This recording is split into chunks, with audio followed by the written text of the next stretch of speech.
সর্বপ্রথম একটা কমিশনের দরকার ছিল, তা ছিল দ্রব্যমূল্য নিয়ন্ত্রণ কমিশন। আমাদের দেশের সাধারণ মানুষ চায় চালের দাম কমছে কিনা, ডালের দাম কমছে কিনা, নুনের দাম কমছে কিনা, আজকে তাদের বেঁচে থাকার মতো অবস্থা আছে কিনা।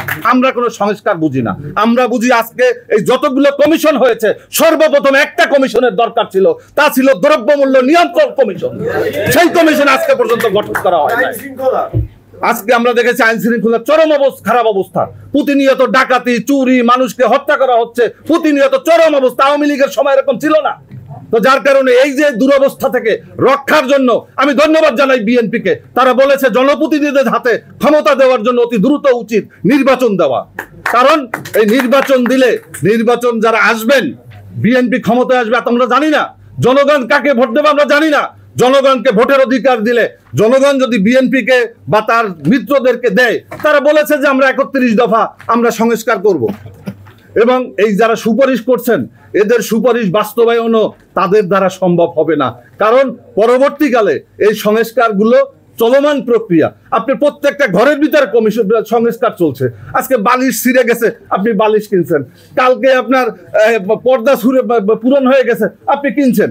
এই সংস্কারটা হচ্ছে একটা চলমান প্রক্রিয়া, এটা কোনো নির্ধারিত সময় দিয়ে এবং আছেন বিচার। এই ছাত্ররা বলতেছে যে বিচার করার পরে নির্বাচন। বাবা, এটা কি মক জাস্টিস হবে নাকি? এখানে আওয়ামী লীগের বিচার করবা, খুনের বিচার করবা? এই 17 বছরে হাজার হাজার মানুষকে হত্যা করেছে, 1 লক্ষের বেশি মামলা দিয়েছে, 1 কোটির বেশি আসামি করা হয়েছে, প্রত্যেকটা হত্যার বিচার করতে হবে। এটা কি 1 বছরে হবে নাকি? আমরা একটা সুন্দর, সুষ্ঠু, একটা নিরপেক্ষ বিচার চাই। আমরা আওয়ামী লীগের নিষিদ্ধ চাই, কিন্তু এটা হতে হবে সত্য এবং সঠিকভাবে, সঠিক প্রক্রিয়া হতে হবে। এজন্য বলবো, আমাদের আজকে যারা কমিশন, আজকে যারা উপদেষ্টা রয়েছেন, আপনাদের যাদের রাজনৈতিক খায়েশ আছে, আসেন আমাদের এই যে আফসারি ভাইয়ের মতো দলের মতো কাজ করেন।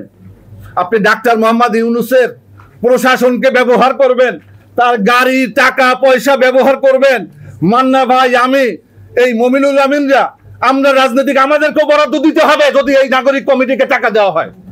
আজকে তারা টাকা কোথায় পাচ্ছে? টাকা এই রাজনৈতিক করার জন্য বিভিন্ন জায়গাতে যে এত বড় বড় সমাবেশ করছে, সমন্বয়করা কোথায় টাকা পাচ্ছে? যাদের মানুষের বাড়িতে ছাত্র পড়িয়ে তারপরে জীবন জীবিকা চলতো, আজকে তারা এত টাকা কোথায় পাচ্ছে? এটা দেশের মানুষের জানার অধিকার রয়েছে। এদেশে অসংখ্য রাজনৈতিক দল রয়েছে যারা অর্থ কষ্টে তাদের কর্মসূচি পালন করতে পারছে না। আর নির্বাচন কমিশন এটা হচ্ছে আইন করে রাখছে। এদেশে না জানে কে যে ছাত্র দল, ছাত্রলীগ, ছাত্র শিবির এগুলো হচ্ছে অঙ্গ সংগঠন। আপনি বলে দিয়েছেন যে অঙ্গ সংগঠন থাকতে পারবে না। আপনি বলেছেন যে 10% কোঠা থাকতে হবে, নিবন্ধন দিয়েছেন। কই কার দলে 10% মহিলা যুক্ত হয়েছে? বলেন আজকে কত বছর হয়েছে? 2008 থেকে আজকে 25 সাল চলতেছে। যার কারণে বলবো যে এই সমস্ত আইন কার্যকর করা সম্ভব হবে না। এই সমস্ত আইন আইপিও থেকে বাদ দিতে হবে। রাজনৈতিক দলের নিবন্ধন সহজ করতে হবে। এবং যদি আপনারা নিয়ন্ত্রণ করতে চান, তাহলে প্রত্যেকটা রাজনৈতিক দলকে প্রতি বছর অর্থ বরাদ্দ দেন, তারপর আমাদের কাছ থেকে জবাবদিহিতা গ্রহণ করেন।